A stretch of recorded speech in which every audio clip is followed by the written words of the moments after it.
Assalamualaikum warahmatullahi wabarakatuh. Alhamdulillahirabbil alamin, bihi nasta'in wa ala umuri dunya waddin wa ala alihi washabihi ajmain, amma ba'du.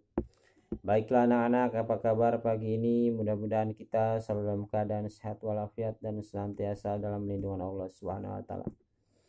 Baiklah, sebelum belajar mari kita berdoa dulu. A'udzubillahi minasyaitonirrajim. Bismillahirrahmanirrahim. Allahumma sholli ala sayyidina Muhammad wa ala ali sayyidina Muhammad. Rabbi zidni ilma warzuqni fahma. Ya Allah, tambahkanlah ilmuku dan petinggikanlah kecerdasanku. Amin ya Allah. Baiklah anak-anak, buka buku paketnya halaman 55 ya. Itu di sini menceritakan tentang kisah teladan Nabi Zulkifli ya, yang perlu kita teladani tentunya ya. Nabi Zulkifli aslinya adalah Bashar. Nama Zulkifli didapatkan ketika seorang raja bernama Ilyasa, Nabi Ilyas, memukulkan rakyatnya. Raja itu bertanya, siapakah yang sanggup berlaku sabar jika siang berpuasa dan jika malam beribadah? Maka ia akan diangkat menjadi raja. Tak seorang pun berani menyatakan kesanggupannya. Akhirnya anak muda bernama Asyar mengacungkan tangan dan berkata, saya sanggup Tuhanku. Sejak saat itulah ia dipanggil Zulkifli, yang artinya sanggup. Nabi Zulkifli adalah putra Nabi Ayub alaihissalam. Seperti ayahnya, ia mempunyai sifat yang sabar dan teguh serta taat beribadah. Nabi Zulkifli alaihissalam kemudian diangkat menjadi raja pada masa kepemimpinan. Ia berjanji kepada rakyatnya untuk menjadi hakim adil di masa malam. Ia beribadah dan di waktu siang dia berpuasa. Ia selalu melakukan salat 100 kali dalam sehari. Tidurnya di waktu malam hanya sebentar. Bagaimana firman Allah dalam Quran surat Al-Anbiya, wa Ismaila wa Idrisa wa Dzulkifli kullun minas sabirin wa adkhilnahum fi rahmatika innahum minas sholihin. Dan ingatlah kisah Ismail, Idris dan Zulkifli. Semua mereka termasuk orang yang sabar. Kami telah masukkan mereka ke dalam rahmat kami. Sungguhnya kami mereka termasuk orang-orang yang saleh. Urat soalnya. Nah,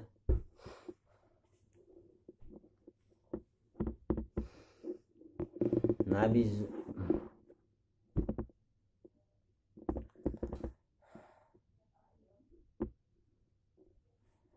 yang perlu kita teladani adalah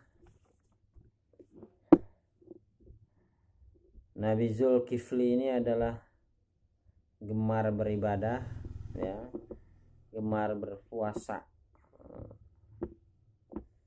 Maka dari itu kita seorang Muslim minimal Senin Kamis ya puasa sunnah.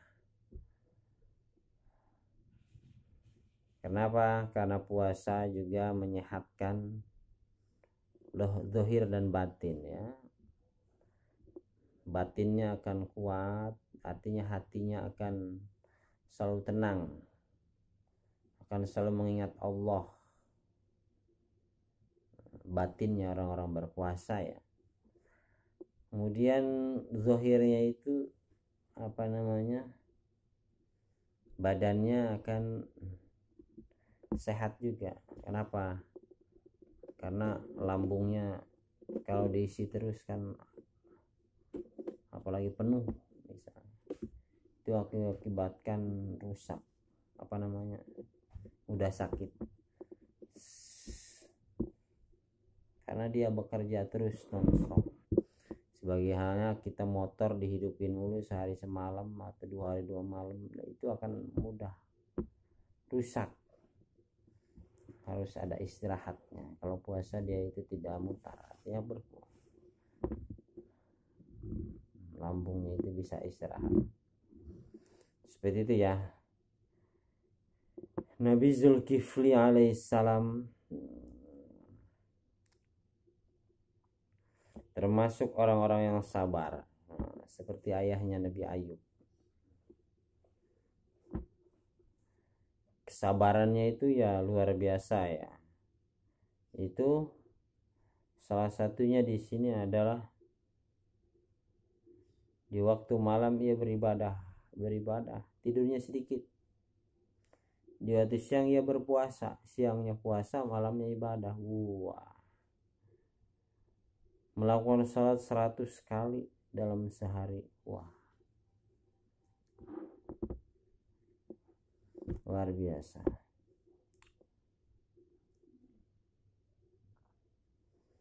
Sesuai dengan perintah Allah, sesuai dengan kemauan Allah.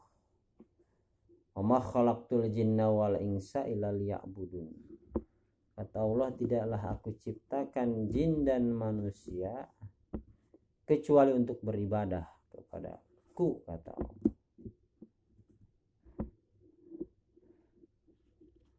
Cuma bagi kita umat Nabi Muhammad SAW, beribadah itu adalah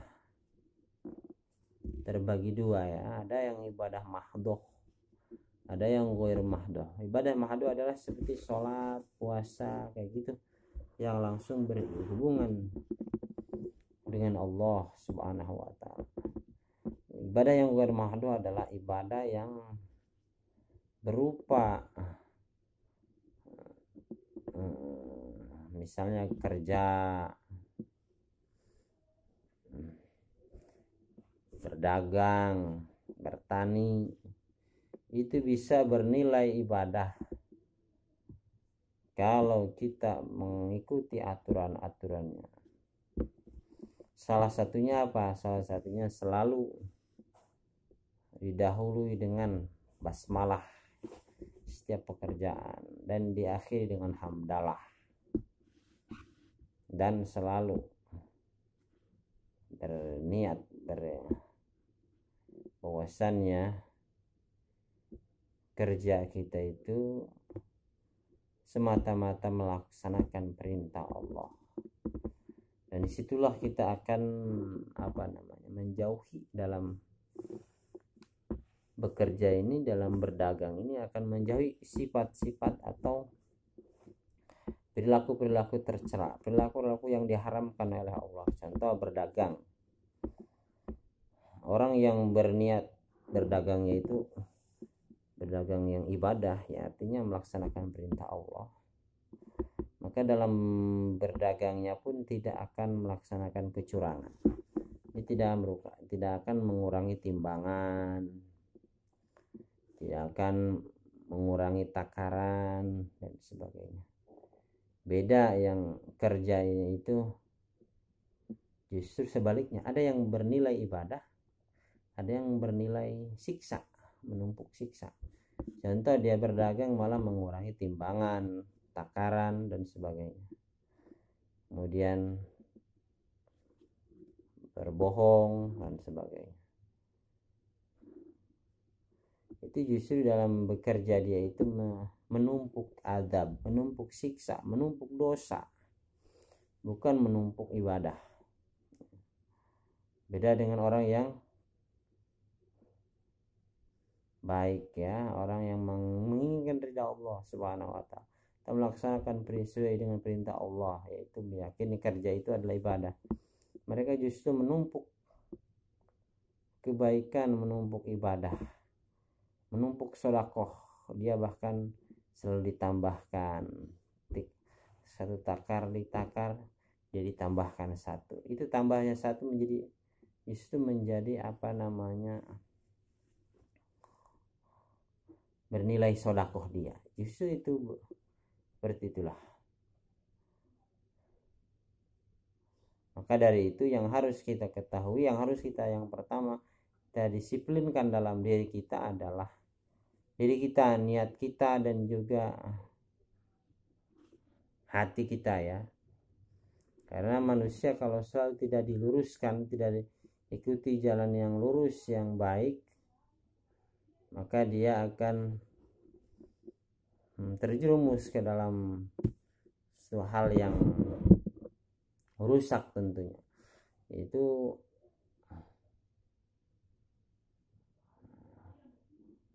kerjanya akan justru bukan bernilai ibadah, tetapi bernilai maksiat, dan itu merusak diri kita di dunia dan akhirat. Ini aja yang Bapak dapat sampaikan. Tugasnya tulis saja ini bagian D, yaitu kisah teladan Nabi Zulkifli, sampai ke bawah sampai Arabnya ini artinya. Terima kasih. Bila mohon maaf bila kesalahan. Bila itu. Assalamualaikum warahmatullahi wabarakatuh.